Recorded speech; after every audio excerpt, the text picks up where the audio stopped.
Kakinada NCS ఇండస్ట్రీలో 55వ జాతీయ భద్రతా దినోత్సవ ముగింపు వేడుకలు ఘనంగా నిర్వహించబడ్డాయి. ఈ కార్యక్రమానికి ఫ్యాక్టరీల deputy chief inspector GVS Narayana మరియు ఫ్యాక్టరీల ఇన్స్పెక్టర్ కె రాంబాబు ముఖ్య అతిథులుగా విచ్చేశారు. ముందుగా మొక్కలు నాటే కార్యక్రమంతో వేడుకలు ప్రారంభమయ్యాయి.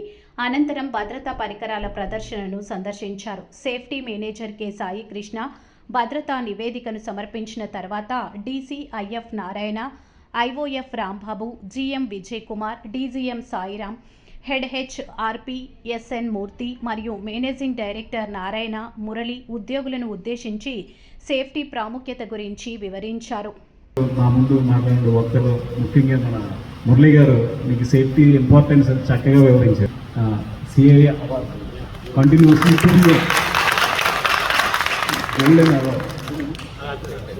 వెరీ గుడ్, కంగ్రాచులేషన్స్ అండి.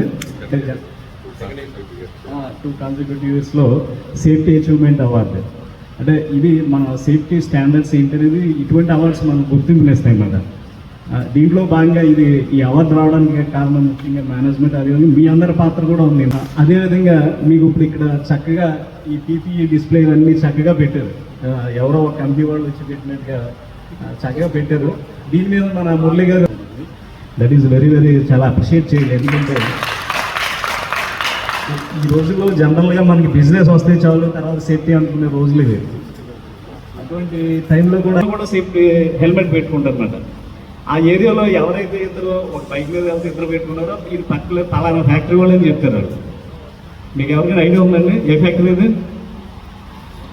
డివిస్ ల్యాబొరేటరీ తాగరమోస ఏరియాలో ఆ ఫ్యాక్టరీలో పనిచేసే ప్రతి ఒక్కరు కంపల్సరీ స్కూటర్ మీద, నేను అవుట్ సైడ్ చెప్పింది రోడ్డు మీద వెళ్ళేటప్పుడు రైడర్ ప్లస్ వెనకాల కూర్చుని ఇద్దరు కూడా హెల్మెట్ పెట్టుకుంటారు. వాళ్ళ సంస్కృతిని, కల్చర్. ఆ విధంగా మీరు కంపల్సరీ మీకు ఇచ్చినటువంటి సేఫ్టీ నామ్స్ ఫాలో అవ్వండి. అదేవిధంగా మనకి ఈ సంవత్సరం నేషనల్ సేఫ్టీ డే కింద ఇచ్చిన థీమ్ ఎవరని చెప్తారండి?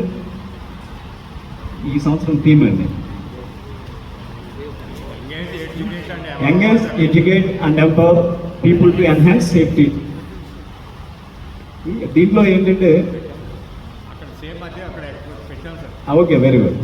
అదే అంటే దీంట్లో ముఖ్యంగా మనం ఏంటంటే ప్రతి ఒక్కరిని మీ దగ్గర ఉన్నటువంటి ఇంక్లూడింగ్ కాంట్రాక్ట్ లేబర్ ప్రతి ఒక్కరిని కూడా ట్రైనింగ్లో వాళ్ళని ఇన్వాల్వ్ చేయండి. వాళ్ళకి ఆ ట్రైనింగ్ ఫుల్ ఫ్లెడ్జ్డ్గా వాళ్ళకి రియల్గా అర్థమవుతుందా లేదా ఎవాల్యుయేషన్ కూడా చేయాలన్నమాట. మన జనరల్గా ఒక ట్రైనింగ్ ఇండక్షన్ ప్రాసెస్ మాట. అంచేత ఈ ట్రైనింగ్ ప్రోగ్రామ్స్ విరివిగా చేయండి. అదేవిధంగా సేఫ్టీ కమిటీ మీటింగ్లో లాస్ట్ టైం ఒకటి నేను అటెండ్ అయినప్పుడు మీలో చాలా తక్కువ పాయింట్స్ వస్తున్నాయి. అందరూ ఈ కమిటీ మెంబర్స్ ఎవరైతే ఉన్నారో ఇటువంటి పెద్దవాళ్ళు ఏంటంటే సేఫ్టీ అనేది మనకి ఇంప్రూవ్ అవుతుంది. నెక్స్ట్ మన మూర్తి గారు చెప్పారు, మన మురళి గారు కూడా సేఫ్టీకి బడ్జెట్ అనేది ఒక అలొకేషన్ అనేది ఇట్ ఈస్ వెరీ ఇంపార్టెంట్ అండి.